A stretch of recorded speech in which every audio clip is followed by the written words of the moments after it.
Le damos la bienvenida a Monseñor Anglicano de Toronto, Canadá, Hernán Astudillo Vanegas, expresidente del Consejo para la Movilidad Humana y actual presidente de la Caravana de Esperanza, que brinda ayuda a los migrantes ecuatorianos y también de otros países. Abordaremos los motivos de la migración y también los peligros que se exponen los migrantes en su trayectoria a Estados Unidos y Canadá. Bienvenido, Monseñor, muy buenos días, gracias por acompañarnos, un gusto tenerlo acá. Una alegría, buenos días, Annalisa, y buenos días a todas y todos y todos quienes nos escuchen. Es un privilegio visitarlos y pasar unos días por aquí, por las tierras ecuatorianas.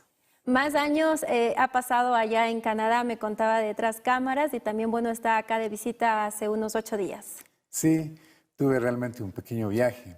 El viaje lo empecé por tierras de Monseñor Óscar Arnulfo Romero, por El Salvador, haciendo una pequeña visita por los 23 años del aniversario de la Caravana de la Esperanza, visitando amigos y también haciendo visitas pastorales y de labores humanitarias aquí en el Ecuador. Y precisamente la Caravana de la Esperanza, ¿en qué consiste? ¿Cuál es la labor? ¿Cómo funciona esta Caravana de la Esperanza? Nace el 13 de enero del 2001, a partir de que existe un terremoto en El Salvador.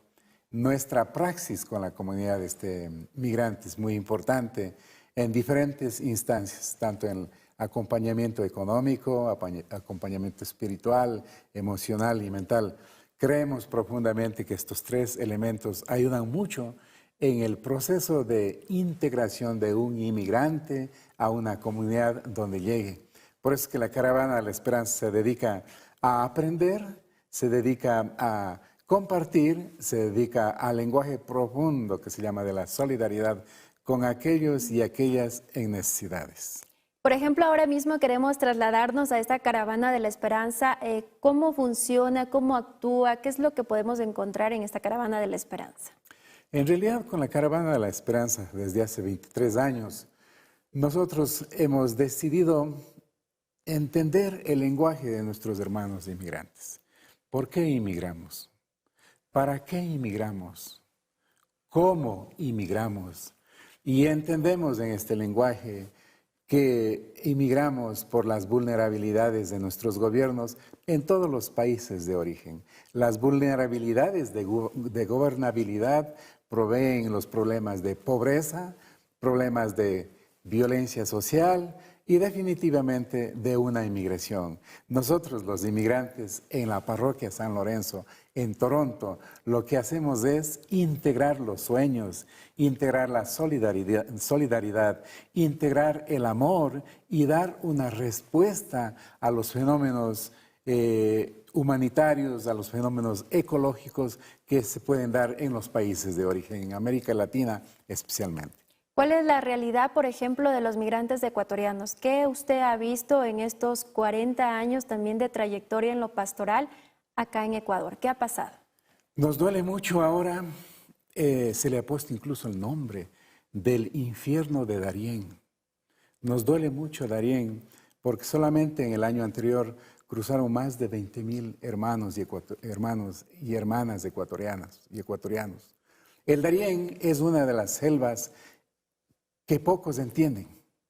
El Darién es el lugar en donde muchas criaturas están perdidas, en donde se ven de nuevo los esqueletos de seres humanos en la selva.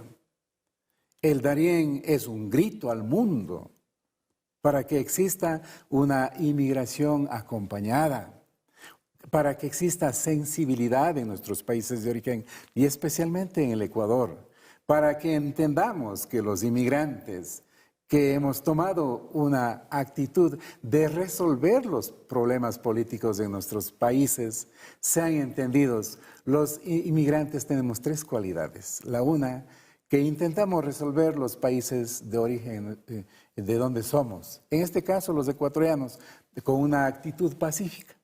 Pacíficamente dejamos el país y nos vamos en búsqueda de la solución. La otra característica es que construimos al lugar donde llegamos y al lugar que dejamos. Y la otra, que somos la fuerza económica no entendida, que por ser migrantes nos tienen un estereotipo Yo apelo a esa sensibilidad de la comunidad social, de los movimientos sociales, de los gobiernos especialmente. El Darién es un grito de dolor y también otro de los espacios de dolor que nosotros lo hemos denominado como el callejón de la muerte, que es México. México está muy bien estructurado por las tres áreas, por el centro, por la parte atlántica, por la parte pacífica. El tráfico humano tiene muy bien organizado este callejón para caminar hacia el país de los sueños, de los huevos de oro, como decimos popularmente, el sueño dorado de los Estados Unidos. Pero hablan las estadísticas que este año que pasó, detuvieron alrededor de 17,000 ecuatorianos en la frontera de Estados Unidos y México.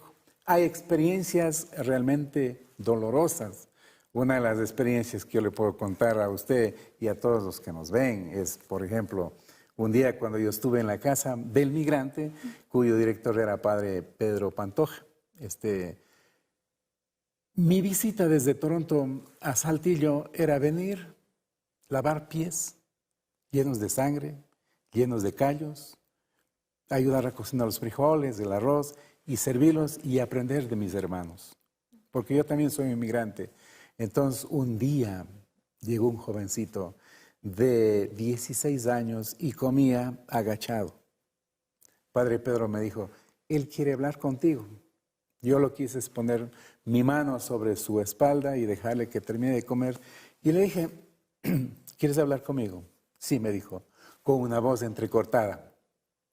¿Qué te pasa? Y me decía, padre, de aquí a 3 horas al sur hay un pueblo que se llama Vanegas.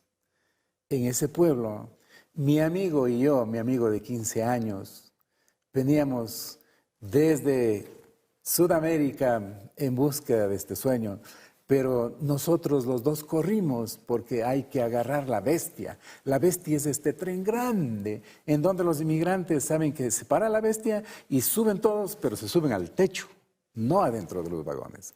Entonces dice, este día corrimos los dos, pero había una persona más grande y empujó a mi amigo bajo la bestia, bajo el tren, y el tren lo partió en dos.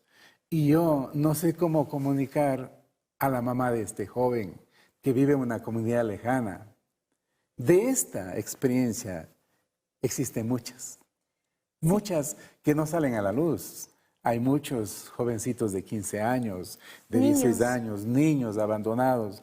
Yo tuve la oportunidad de venir y hacer la misa en el 2014, cuando la niña de Cañar había muerto en el Centro de la Esperanza, en Ciudad Juárez. Hice una caravana con 2 buses llenos de ayuda económica porque vinimos a visitar la frontera de McAllen y Reynosa, donde cruzaron 100,000 niños en tráfico humano. Y después de ahí, de haber visitado la frontera de McAllen y Reynosa, en las 2 fronteras, en la parte de Estados Unidos y en la parte de México, entonces volamos rumbo a Ciudad Juárez para hacer una oración, para darle voz a esta niña que había muerto ahí y nadie le daba voz. Hay muchas experiencias que podemos contarlos y que las tenemos en los bolsillos de nuestros corazones, en nuestra praxis cotidiana. En efecto, son historias que usted nos acaba de contar que realmente parten el corazón, pero en medio de todo esto hay la esperanza. Y precisamente es el trabajo que ustedes realizan. Sí, la voz de la esperanza, yo creo profundamente en esta quinta región, en los migrantes. Nosotros, a pesar de las vulnerabilidades, nosotros, a pesar de las crisis que tenemos aquí, todavía soñamos, todavía creemos. Por eso que enviamos las remesas, por eso que sabemos que es el segundo producto bruto en el país. Si los migrantes dejaríamos caer nuestras manos, la economía del Ecuador y la economía de muchos países empezarían a colapsar. Esperanza económica, esperanza emocional, esperanza cultural, de lo que aprendemos de nuestros países de origen, venimos y compartimos, proveemos de empoderamiento. La esperanza para nosotros es como un nuevo huacalito, como un nuevo vaso de agua que se filtra en nuestro dolor cotidiano. Y la esperanza también de la solidaridad, hablemos, porque de pronto ahora mismo quienes nos están escuchando quieren colaborar y participar en esta caravana de la esperanza con ustedes, con este trabajo que están realizando. ¿Cómo uno también puede aportar en esa medida? Yo creo profundamente que la sensibilidad es lo que hace que nosotros podamos entendernos mutuamente. Yo abogo para que esa caravana de la esperanza, que es la voz espiritual, la voz emocional, una voz de fe, empiece a crear raíces, fortaleza en ustedes, en sus familias aquí, en que realmente nosotros empecemos a pensar en la importancia de una migración acompañada, en que pongamos nuestros esfuerzos aquí mismo. Nosotros tenemos todos los recursos humanos, tenemos recursos económicos. Nosotros sí podemos transformar un país. Si es que las autoridades no nos dan la posibilidad, nosotros sí lo podemos hacer. Ahí el lenguaje de la esperanza, ahí el lenguaje de la sabiduría, ahí el lenguaje del amor en abundancia. Nosotros hemos creado en Toronto una aventura, llamémosle, que es loquísima esta aventura. Yo me arriesgo a hacer esta caravana de la esperanza desde el parqueadero de la parroquia, ¿sí?, que está en una de las partes centrales de Toronto, y salgo manejando una caravana de ambulancias o buses y me cruzo 5 días manejando a Estados Unidos. Y llego a la frontera de Estados Unidos y México, ahí peleo en los papeles y de nuevo empiezo, en 5 días me cruzo México. Otra pelea en la frontera de Guatemala y México, y me cruzo Guatemala en 2 días y finalmente llego a la tierra de Monseñor Óscar Arnulfo Romero. Por 2 ocasiones he llegado a Nicaragua, cuando estaba vivo todavía Padre Fernando Cardenal. Ahí con él, quien dirigía el proyecto de Fe y Alegría, compartimos los buses con ayuda humanitaria para los jóvenes que no podían terminar sus estudios, jóvenes que vivían en la calle. Pero en el caso de El Salvador compartimos con muchas municipalidades que necesitaban apoyo en sus espacios de salud. Entonces, venimos las primeras veces con buses escolares y después con ambulancias llenos de equipamiento. Eso lo hice por 15 años sin detenerme. Definitivamente el 16º no se dio porque tuvimos un problema en que nos detuvieron uno de los grupos armados ilegalmente y ya no pudimos. Yo no podía poner en riesgo a 15, 30 voluntarios. Entonces lo que hacemos... ¿Son voluntarios quienes le acompañan? Todos somos voluntarios. Pagamos los pasajes de regreso en avión de nuestro bolsillo, ponemos los riesgos de nuestras vidas con nuestras responsabilidades. Por eso que creemos justamente en la solidaridad. La solidaridad es dar no de lo que nos sobra, sino de lo que tenemos. De lo que tenemos, así es. Nos quedamos con esta reflexión. También algo muy importante, hemos visto en estos últimos tiempos una sinergia entre los países de la región para combatir el crimen organizado transnacional. Pero ¿qué está pasando también con políticas de migración? ¿Qué se está haciendo para nuestros migrantes acá en Latinoamérica? Creo que muy poco. Yo apelo a la sensibilidad de las embajadas, de los consulados, dentro de los gobiernos, pero también apelo a la sensibilidad de todas las denominaciones religiosas. Todas. Todas. Antes yo aprendí algo de mi obispo, yo soy hijo espiritual de Monseñor Luis Alberto Luna Tovar, fue quien influenció en mi vida espiritual, en mi vida vocacional aquí en la ciudad de Cuenca. Y él nos decía, antes de ser cristianos, primero sean humanos. Apelo a esa humanidad. A todas las organizaciones, clubes, a todas las organizaciones que estemos en este callejón grande, desde Ecuador o desde cualquier otro país de origen, que salimos en esta gran caravana de la migración en búsqueda de la esperanza, en búsqueda de un pedacito de pan. Apelo a esa sensibilidad para que nosotros podamos apoyarnos en los caminos de la migración, rumbo a cualquier país donde vayamos. Es un gran ejemplo también de empatía en estos tiempos que mucho lo necesitamos acá, no solo en el país, sino en toda la región. Absolutamente. La iglesia tiene que nuevamente abrir sus puertas. Los gobiernos tienen que sensibilizarse y abrir sus embajadas y sus consulados.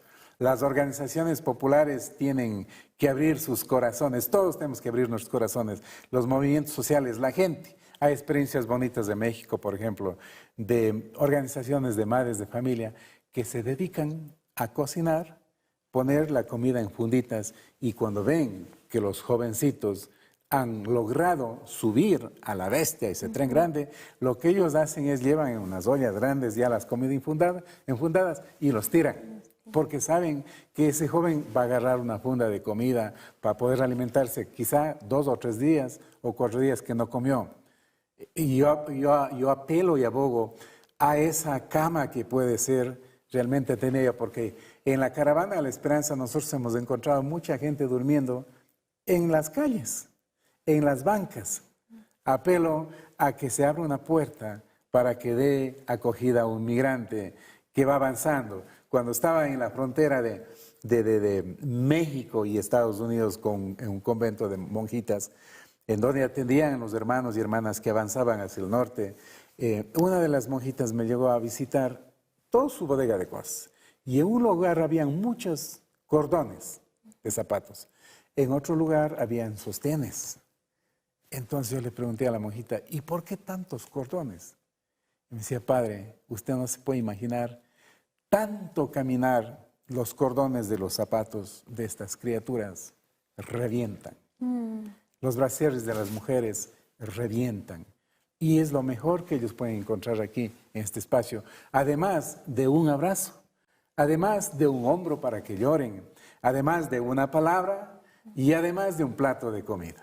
Así es, muy alentador y desde la distancia nosotros también podemos acompañar a nuestros familiares migrantes. Una de las cosas más lindas, si es que no hay autoridades que nos acompañen, usted que tiene su hermano, su mamá, su papá, su hijo, su hija, sobrino y sobrina, una palabra, una sonrisa, un abrazo desde la distancia, es el regalo más grande de la caravana La Esperanza para seguir animándonos unos a otros. Muchísimas gracias por esta entrevista, que tenga un excelente día martes y también una buena estadía acá en nuestro país. Gracias.